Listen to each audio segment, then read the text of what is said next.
The new fence at Israel's border with Egypt stands about 6 meters high, reaches far underground, and bristles with sensors and high-tech surveillance equipment aimed at stopping all would-be trespassers. Israel, which is surrounded by what it sees as hostile neighbors, has become an expert in border security, or put more simply, building walls and fences. What you see here along the Egyptian border is part of a bigger plan by Israel to surround its entire territory with a high-tech fence. Israel began working on this fence a few years ago, ostensibly for security reasons, but also to stop African migrants and refugees from entering the country illegally. The formidable barrier, which was completed in 2013, all but choked off the flow of people, from more than 12,000 in 2010 to just a dozen or two per year now.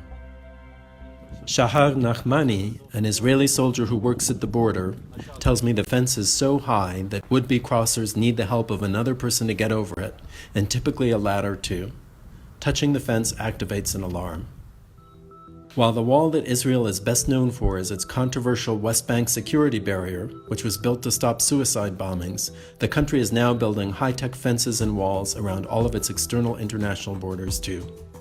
The aim of the project is to keep out what Benjamin Netanyahu, the country's right-wing leader, calls the beasts in the neighborhood, a reference to the Islamist and jihadi groups active in the Middle East. Israel has become such an expert in border technology that it is now an export product that the country is selling to customers in North and South America, Europe, and Asia too. Elbit, Israel's biggest listed defense group, has built what it calls an electronic wall at the Arizona-Mexican border for the U.S. Department of Homeland Security. Donald Trump, the populist U.S. presidential candidate, has famously spoken of building a wall at the Mexican border, citing Israel as a testament to the effectiveness of such barriers. But there is some evidence to the contrary. Israeli officials and local residents who live near the Egyptian and Syrian borders say that the new fences there have indeed put a stop to most illegal crossings. But what Mr. Trump may not know is that the West Bank separation barrier is notoriously porous. It gets crossed illegally every week by thousands of Palestinian workers and occasionally by violent attackers too. It has a number of gaps in it, which Mr. Netanyahu now says he wants to close.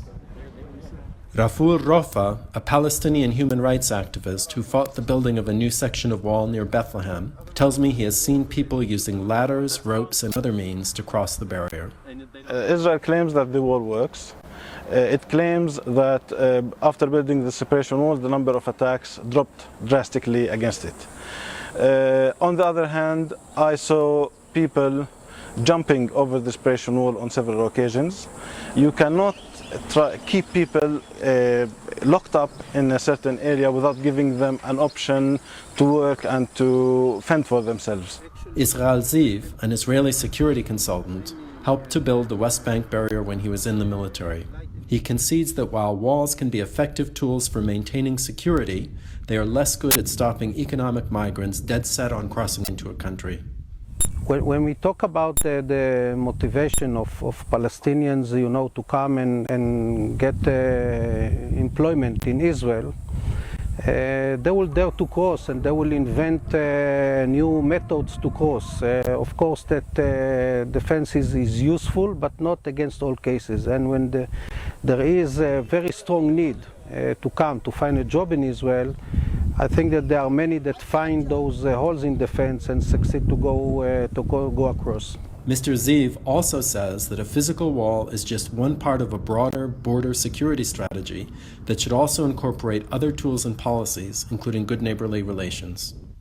Even Elbit, who are building the border system in Arizona, say that physical walls and fences, including the most high-tech ones, have their limitations, and non-physical detection systems offer a more reliable solution.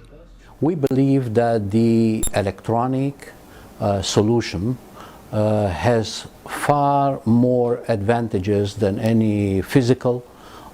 It does detect early, long range. The information is gathered from multi-sensors.